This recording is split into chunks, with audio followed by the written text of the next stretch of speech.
Thank you, Mr. Chair. Following on from some of the previous speaker, I would also like to then address one of my other amendments. This is amendment paper number 102, and this is to do with clause 212 ZCA, because like the previous speaker, the Honourable Gentleman has mentioned that we're still talking about the employment element of this particular bill. And just something to address what the Minister sort of mentioned before in terms of a school's or a sponsor's or a charter school's primary responsibility is for teaching. And just sort of contextualize why, for me, this is really important from my own background. So with this particular bill, like I mentioned, I before worked for a private training establishment which is for profit. And I can assure the Minister that when it comes to for-profit educational institute, which, despite what the Minister said, is a huge moneymaker, I should know because I used to work for one of them, that education and for students, absolutely, it is not within the company or within a for-profit organization, educational organization's interest. It is about making money. So I appreciate what the Minister mentioned in terms of the students coming first, but we have seen across studies throughout the world that having good qualified teachers who are happy in their employment directly results in better student outcomes and better attendance for the students as well. So the idea, and I think picking up on what Camilla Bellich mentioned before, that pitting the rights of the teachers against the educational outcomes as a student is something that isn't even considerable when it comes to being a teacher. However, it is considerable when you are looking at pitting between a for-profit employer, or slash, in this case, a sponsor, and also an employee slash teacher. So there is a very clear, reason why we are highlighting this. So going back to my amendment, Amendment 102, which is a deletion of the new section 212 ZCA, we have not had sufficient time, and I have also not seen within the regulatory impact statement on the kind of genuine, tangible impact, not the things that just Minister has mentioned or has spoken publicly, but genuine research and data that suggests a multi-employer collective agreement has affected student outcomes and student achievement.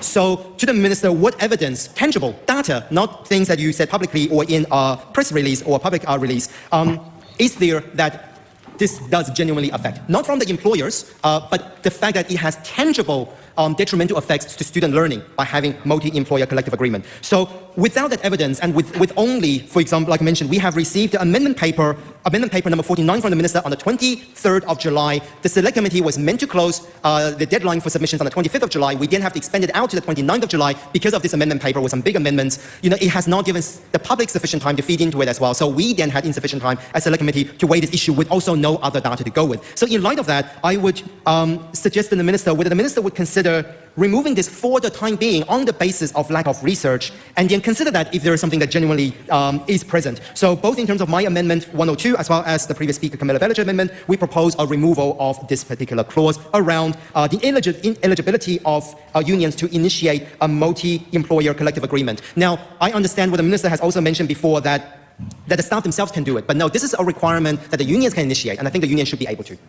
Mr. Chair. The Honourable Minister. I thank again the member Lawrence Xu-Nan for his reference to a specific part of the legislation, specifically 212 ZCA, a clause that would be added to the Education and Training Act, and he'd like to remove it.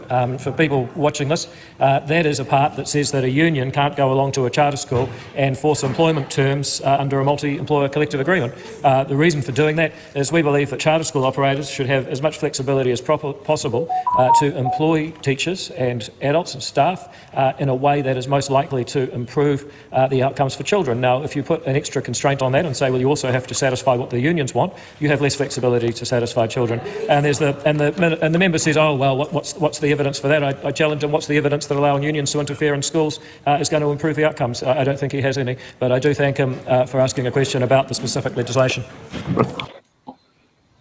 Oh my. He's answering better questions. He's answering the questions, but is he really giving fulfill answers? Yeah. Who needs evidence? Where's your evidence? Is the weakest argument. Yeah, usually when that comes to that, go, well, that's why do I need to give evidence? It's you. It's usually when someone falsely is trying to make something out to be false. That's the thing that it goes up there. Is if they don't want to display it, it's usually because there is no foundation behind what's being said. Yeah, what I like about Lawrence, and this was very evident when we interviewed him a few weeks ago, he is not only is he a great speaker when it comes to this stuff, he is so passionate about education. And like, I reckon if they make it into government next time, like it's a coalition of the Greens or Labour or some combination of that, he would be a great, at the very least, associate education minister. He would I reckon he would do a grand job. Yeah, I have to give Lawrence some props for that. That was a really well thought out speech or amendment there. I mean, it's pretty clear what Seymour was going to say before Lawrence even spoke, but you got to give him at least some props for making the case. But it's pretty clear that Seymour wasn't even interested in addressing the point. He didn't even address it. if Mr. Speaker was there. Will the ghost of the former MP Antolli sit down there and actually go, "Oi, pull your head in," because Antolli was a big supporter of Committee of the House to be a question and answer session rather than a debate on Patsy's speeches. Yeah, I think that's a good point, Sam.